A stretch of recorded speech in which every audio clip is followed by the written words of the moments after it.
Hello everyone, welcome to GS education classes. My name is Gita.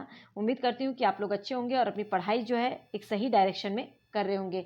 आज यहाँ पे हम प्रैक्टिस करेंगे एसएसटी के कुछ क्वेश्चंस।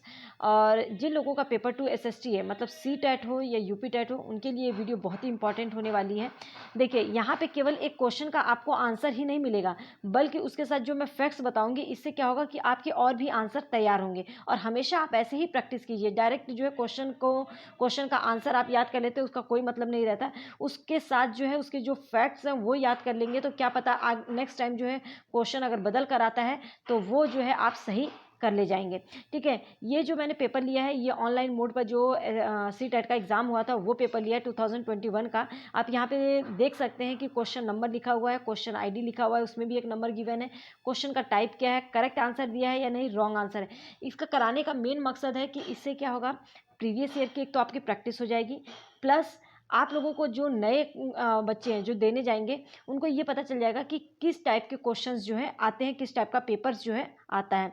तो यहाँ पे करेक्ट आंसर और यहाँ पे देख सकते हैं रॉन्ग आंसर जो है 0 लिख रखा है। जब आपका की आती है, आंसर की आती है, तो जब रिस्पॉन्स की आप लोग निकालते हैं, रिस्पॉन्स पेपर आप लोगों ने जिस पे रिस्पॉन्स दिया होता है उस पर ये सब चीज़ें जो है मैंशन की हुई आती हैं। तो चलिए बिना टाइम वेस्ट किए हम स्टार्ट करते हैं। ये सब मोटी मोटी बातें रही जो मैंने बता दिया। हाँ, अगर आप मेरे चैनल पे नए हैं तो चैनल को सब्सक्राइब कर सकते हैं, क्योंकि यहाँ पे जो है सी टेट और यूपी टेट की मैं डेली प्रैक्टिस करवाऊंगी। ठीक है, सीडीपी की स्टार्ट हो चुकी है, ईवीएस की भी स्टार्ट होने वाली है क्लासेस, और एसएसटी की मैं करवाई रही हूँ। तो ये 1 बाय 1 करके मैं जो है क्लासेस भी लूँगी और कॉन्सेप्ट भी बीच बीच में करते रहेंगे। तो अगर मेरे साथ प्रैक्टिस करना है तो आप मेरे साथ जुड़ सकते हैं। तो अब चलिए स्टार्ट करते हैं। ये सब तो बातें रही, तो स्टार्ट करते हैं। पहला क्वेश्चन जो है हमारा, तमिलनाडु में पेरियार ने गैर ब्राह्मण आंदोलन आरंभ किया। इसने जाति प्रथा को कई चुनौतियां दी। निम्न कथनों पर विचार कीजिए और सही विकल्प का चुनाव कीजिए। अब यहाँ पे देखिए, जो पेरियार थे इन्होंने गैर ब्राह्मण आंदोलन आरंभ किया। एक चीज़ और याद रखिएगा, जो पेरियार थे इन्होंने गैर ब्राह्मण आंदोलन स्टार्ट किया था, और ये जो है हिंदू वेद पुराणों के कटु आलोचक थे। हिंदू वेद पुराण के कटु आलोचक थे। कौन? पेरियार के कटु आलोचक, ये पता होना चाहिए। ठीक है, नेक्स्ट जो है, इनमें से कौन सा ऑप्शन होगा? उन्होंने मंदिर प्रवेश आंदोलन आरंभ किया? नहीं। मंदिर प्रवेश आंदोलन किसने आरंभ किया था ये मैं बताऊंगी। उन्होंने मानवता की एक जाति, एक धर्म, एक ईश्वर का नारा दिया था? नहीं। उन्होंने स्वाभिमान आंदोलन आरंभ किया था? उन्होंने मद्रास में 1864 में वेद समाज की स्थापना की थी। तो जो हमारा करेक्ट आंसर होगा वो थर्ड होगा, कि उन्होंने जो है स्वाभिमानी आंदोलन का आरंभ किया था। कौन? और इस थे कौन पेरियार? ईवी रामास्वामी, इनका नाम जो था ईवी रामास्वामी नायकर। ये आप लोगों को पता होना चाहिए, कई बार पूछ देता है। ईवी रामास्वामी नायकर, रामास्वामी नायकर। ठीक है, ये याद रखना। ठीक है, तो पेरियार जो थे ईवी रामास्वामी नायकर, इन्होंने स्वाभिमानी आंदोलन का आरंभ किया था। अब यहाँ पे बात उठती है मंदिर प्रवेश आंदोलन किसने आरंभ किया था? तो डॉक्टर भीमराव अंबेडकर। ठीक है, अंबेडकर ने जो है मंदिर प्रवेश आंदोलन का आरंभ किया था। नेक्स्ट क्वेश्चन चलते हैं। वेट, अरे क्या हो जाता है। हाँ, नेक्स्ट क्वेश्चन जो है हमारा क्या है? ज्योतिबा राव फुले ने जाति असमानता की आलोचना किसके द्वारा की? जाति समानता, ठीक है, असमानता। जो ज्योतिबा राव फुले थे, ये जाति असमानता की आलोचना जो है इन्होंने किसके द्वारा की? तो इसका जो करेक्ट आंसर कौन सा होगा, पहले इनके बारे में तो मैं बताऊंगी, पहले ऑप्शन देख लेते हैं। तो क्या है? जाति व्यवस्था के खंडन हेतु धर्म ग्रंथों को पढ़ना और उनका उद्धृत करना। नेक्स्ट देखते हैं। यह तर्क देकर कि आर्य विदेशी थे, उन्होंने मूल निवासियों पर आधिपत्य स्थापित कर जाति व्यवस्था लागू की थी। फिर उसके बाद सभी मनुष्यों की विज्ञान आधारित जो जैविक समानता के दावे को मानकर। नेक्स्ट जो है, पूर्व सदियों में भक्ति सूफी आंदोलनों से प्रभावित होकर। तो याद रखिएगा, जो इसका करेक्ट आंसर है ये तो होगा सेकंड। यह तर्क देकर कि आर्य जो है विदेशी थे, उन्होंने मूल निवासियों पर आधिपत्य स्थापित कर जाति व्यवस्था जो है लागू की थी। अब यहाँ पे बात किसकी की जा रही है? ज्योतिबा राव फुले। इन्होंने जो है सत्यशोधक समाज नामक एक संगठन बनाया था। इसे याद रखिएगा, कई बार जो है पूछा जाता है। सत्यशोधक नामक संगठन, सत्यशोधक नामक संगठन बनाया था इन्होंने। ठीक है। इन्होंने सत्यशोधक नामक संगठन बनाया था और जातीय समानता के समर्थन में थे। ये जाति असमानता की इन्होंने आलोचना की थी, मतलब कि ये किसके समर्थक थे, ये भी कई बार क्वेश्चन पूछा है। जाति समानता, समानता, इसके जो है ये क्या थे, समर्थक, जाति समानता के समर्थक थे। इसीलिए क्वेश्चन में पूछा गया है जाति असमानता की क्यों आलोचना की थी। नेक्स्ट जो है एक चीज़ और याद रखिएगा, इनकी जो एक पुस्तक है वो है गुलामगिरी। इनकी पुस्तक कौन सी है, पुस्तक ये भी पता होना चाहिए क्योंकि पुस्तक है गुलामगिरी। जो इनकी पुस्तक है उसका नाम क्या है, गुलामगिरी। तो ये 3 इनके बारे में जो फैक्ट्स हैं वो आप लोगों को पता होना चाहिए। नेक्स्ट क्वेश्चन देखते हैं। फैक्ट्स जरूर याद रखिएगा क्योंकि ये मैं बार बार इसलिए बता रही हूँ क्योंकि ये क्वेश्चन जो है इस टाइप के पूछे जाते हैं। नेक्स्ट क्वेश्चन देखते हैं।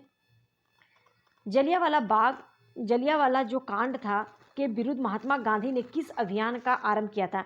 बहुत इंपॉर्टेंट क्वेश्चन है। जलियांवाला जो कांड था उसके बाद जो है महात्मा गांधी ने किस अभियान की शुरुआत की थी। तो कौन सा है, रॉलर्ट सत्याग्रह, असहयोग आंदोलन, या खिलाफत आंदोलन, या सविनय अवज्ञा आंदोलन। तो जलियांवाला बाग हत्याकांड था उसके बाद जो है गांधी जी ने असहयोग आंदोलन की जो है शुरुआत की थी। और असहयोग आंदोलन जो है ये 1 अगस्त 1920 को जो है शुरू हुआ था। और इसी दिन जो है बाल गंगाधर तिलक की मृत्यु भी हुई थी। बाल गंगाधर तिलक, ठीक है, तिलक की क्या है, मृत्यु हुई थी। और इसी दिन जो है एक और चीज़ हुआ था, कोलकाता में जो है कांग्रेस का अधिवेशन, कोलकाता में कांग्रेस अधिवेशन, ये याद करते चलिएगा, ठीक है। अब रॉलर्ट सत्याग्रह कब हुआ था, तो ये भी आप लोगों को पता होना चाहिए। ये जो हुआ था 6 अप्रैल को हुआ था, 6 अप्रैल 1919 को, ठीक है। और जलियांवाले बाग हत्याकांड के बाद जो है असहयोग आंदोलन जो है गांधी जी ने शुरुआत की थी, आह्वान किया था। खिलाफत आंदोलन जो है ये 19 में शुरू हुआ था, 1919 में, और ये जो चला था 1924 तक चला था, 1924 तक जो है ये चला था, ठीक है। सविनय अवज्ञा आंदोलन की अगर मैं बात करूं तो ये दांडी मार्च की जब शुरुआत हुई थी, मतलब 1930 में ही, और इसे जो है नमक सत्याग्रह भी कहते हैं। सविनय अवज्ञा आंदोलन जो है शुरू हुआ था ये 1930 में, ठीक है। और इसी दिन जो है अगर मैं बात करूं तो 12 मार्च से जो है दांडी मार्च शुरू हुआ था, 12 मार्च 1930 से, और ये कब तक चला था, 6 अप्रैल 1930 तक, ठीक है। तो सविनय अवज्ञा आंदोलन को ही जो है नमक सत्याग्रह के नाम से भी जाना जाता है, नमक सत्याग्रह के रूप में भी जाना जाता है।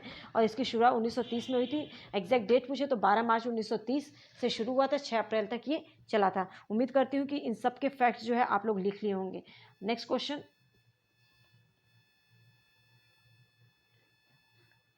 यदि वर्तमान समय में आपको सत्ता के विरुद्ध जो है नाराजगी को संयत नरमपंथी तरीके से कहना हो तो निम्नलिखित में से उसे लागू करने के लिए कौन सा सही तरीका होगा। कहने का अर्थ है कि आप कौन सा एक सही तरीका जो है इनमें से ऑप्शन में से जो है अपनाएंगे। तो आप ये देखिए, बल का प्रयोग करेंगे, प्रदर्शन करेंगे, लेख लिखेंगे। तो अगर आपको अपनी बात कहनी है तो आपको अगर प्रदर्शन करना है तो एक मतलब आराम तरीके से प्रदर्शन करेंगे और लेख लिखकर बताएंगे, अपने बात को जो है कहेंगे। बल का प्रयोग नहीं करेंगे। अगर शांतिपूर्वक तरीके से कहना चाहते हैं तो बी और सी सही होगा। तो इसके हिसाब से ऑप्शन हमारा थर्ड जाता है। नेक्स्ट क्वेश्चन देखते हैं। भारत में स्वतंत्रता के उपरांत अंग्रेजी भाषा का प्रयोग जो है जारी है, क्यों, इसका क्या कारण है। यह एक शर्त थी जो ब्रिटिश वायसराय ने भारत छोड़ने से पहले रखी थी। बिल्कुल नहीं, ये ऑप्शन ही गलत है। यह प्रशासनिक परंपराओं को औपनिवेशिक भारत से स्वतंत्र भारत में सरल रूप से परिवर्तित होने में सहयोग देगी, नहीं।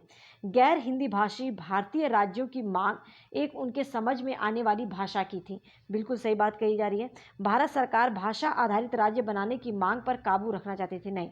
तो इसमें जो करेक्ट है, अगर अंग्रेजी को अंग्रेजों के जाने के बाद भी रखा गया है तो इसका कारण था जो गैर हिंदी जो राज्य हैं, जहाँ पे जो हिंदी नहीं बोली जाती है, उन राज्यों की मांग थी कि एक ऐसी भाषा होनी चाहिए जिसमें कि वो कुछ कह सके और सभी लोग समझ सके। तो ऑप्शन जो है हमारा जो कौन सा करेक्ट होता है वो होगा थर्ड। नेक्स्ट क्वेश्चन, तारों के बारे में दिए गए निम्न कथनों में से ए तथा बी को पढ़िए, नीचे दिए गए विकल्प में से सही उत्तर। तो ए क्या कह रहा है, कथन ये है सूर्य क्या है, एक तारा है। सूर्य क्या है, एक तारा है। और दूसरा जो है क्या बोल रहा है, रात के समय चमकते हुए अनगिनत तारे सूर्य के समान जो हैं समान ही होते हैं। बिल्कुल सही बात। तो ये भी कथन सही है, रात के समय चमकते हुए सभी जो अनगिनत तारे हैं वो किसके समान दिखते हैं, सूर्य के समान ही। तो यहाँ पे ए और बी दोनों सही है, तो करेक्ट ऑप्शन जो है हमारा थर्ड ऑप्शन होगा। नेक्स्ट क्वेश्चन देखते हैं, बहुत ईजी था। निम्नलिखित में से कौन सी संरचना उत्तरी अमेरिका महाद्वीप को और दक्षिणी अमेरिका महाद्वीप को जोड़ती है। कोई पर्वत श्रृंखला, बिल्कुल नहीं। स्थल संधि, नहीं। नहर, बिल्कुल नहीं। जल डमरू मध्य, तो यस। तो कौन सी जोड़ती है, तो वो है जल संधि। क्या है, जल संधि। वेट, जल संधि नहीं, यहाँ पे जो है स्थल संधि है। कौन सी, पनामा स्थल संधि, ठीक है। ये जल संधि नहीं है, पनामा जो है एक स्थल संधि है। तो यहाँ पे करेक्ट ऑप्शन जो है हमारा सेकंड होगा। नेक्स्ट चलते हैं 47 में क्या बोल रहा है, निम्न सूचीबद्ध लक्षणों, पेन ले लेती हूँ। निम्न सूचीबद्ध लक्षणों ABC के आधार पर वन के प्रकार की पहचान करना है, ठीक है। तो इसमें से कौन सा है, देखते हैं। इन वनों को मानसूनी वन भी कहा जाता है। ओके, इन वनों के महत्वपूर्ण पेड़ जो है साल, सागवान, पीपल, नीम, शीशम होते हैं। नेक्स्ट क्या बोल रहा है, ये मध्य प्रदेश, उत्तर प्रदेश, बिहार, झारखंड, छत्तीसगढ़, उड़ीसा, महाराष्ट्र के कुल भागों में जो है क्या करते हैं, पाए जाते हैं। तो करेक्ट आंसर क्या होगा, तो अगर इसमें देखें तो हमारा करेक्ट आंसर जो है ये आता है उष्णकटिबंधीय पतझड़ वन। क्यों, क्योंकि जो कटिबंधीय वर्षा वन होते हैं, इन वनों में जो है साल, सागवान, पीपल, नीम, शीशम नहीं पाए जाते। जो ये पेड़ हैं ये साल में जो है एक टाइम ऐसा आता है जब अपनी पत्तियां जो है गिरा देते हैं, तो इसलिए तो ये पतझड़ के ऑप्शन हुए, ठीक है। इन वनों को मानसूनी वन कहा जाता है। तो जो मानसूनी वन होते हैं उन्हें वर्षा वन नहीं कहते हैं, वो जो है कौन से, पतझड़ वन के जो है इसकी विशेषता है। और ये कहाँ कहाँ पे पाए जाते हैं, मध्य प्रदेश, बिहार, झारखंड, छत्तीसगढ़, उड़ीसा, महाराष्ट्र। तो इन तीनों ऑप्शन के अकॉर्डिंग जो हमारा ऑप्शन पहला सही होगा, उष्णकटिबंधीय पतझड़ वन। और ये तीनों ही ऑप्शन अच्छे से याद कर लीजिएगा, क्योंकि एक ऑप्शन देकर भी पूछ सकता है। नेक्स्ट क्वेश्चन देखते हैं। निम्न में से, एक मिनट पेन ले लेते हैं। तो क्या पूछ रहा है, निम्न में से घटकों में अंतर के कारण किस स्थान पर की प्रकृति, वनस्पति की सघनता एवं प्रकार में भी परिवर्तन होता है। एक मिनट, हाँ। घटकों में अंतर के कारण किस स्थान की प्राकृतिक वनस्पति की सघनता और प्रकार में भी परिवर्तन होता है। तापमान एवं नमी, अक्षांश एवं ऊंचाई के कारण, ढाल एवं मिट्टी की परत की मोटाई, पवन के बहने की दिशा।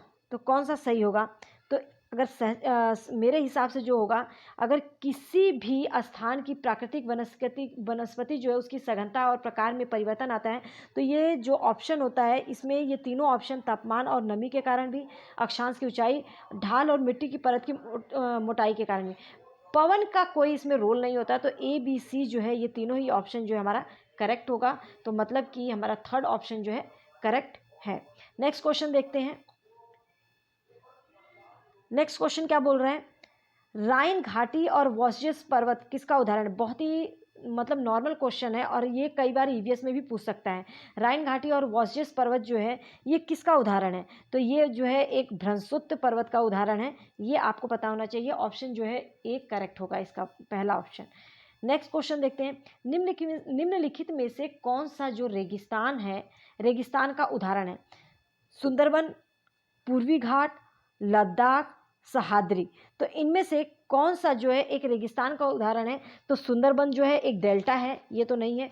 पूर्वी घाट भी नहीं है। सह्याद्री इसको जो है पश्चिमी घाट भी बोला जाता है, याद रखिएगा, पश्चिमी घाट, ठीक है। लद्दाख जो है एक रेगिस्तान है और इसको क्या बोला जाता है, ठंडा रेगिस्तान। क्या बोला जाता है, ठंडा रेगिस्तान। तो ये याद रखिएगा। उम्मीद करती हूँ कि सभी क्वेश्चन जो है आप लोगों को अच्छे से समझ में आ गए होंगे, फैक्ट्स भी साथ में आप लोगों ने लर्न किया होगा। तो अगर ये वीडियो, ये सेशन आपको पसंद आए तो प्लीज़ हिट लाइक बटन। कोई भी क्वेरी हो आप जो है कमेंट सेक्शन में पूछ सकते हैं। मैं हमेशा आप लोगों के लिए जो है जो भी आपका जो क्वेश्चन होगा उसका रिप्लाई करूँगी। All the best.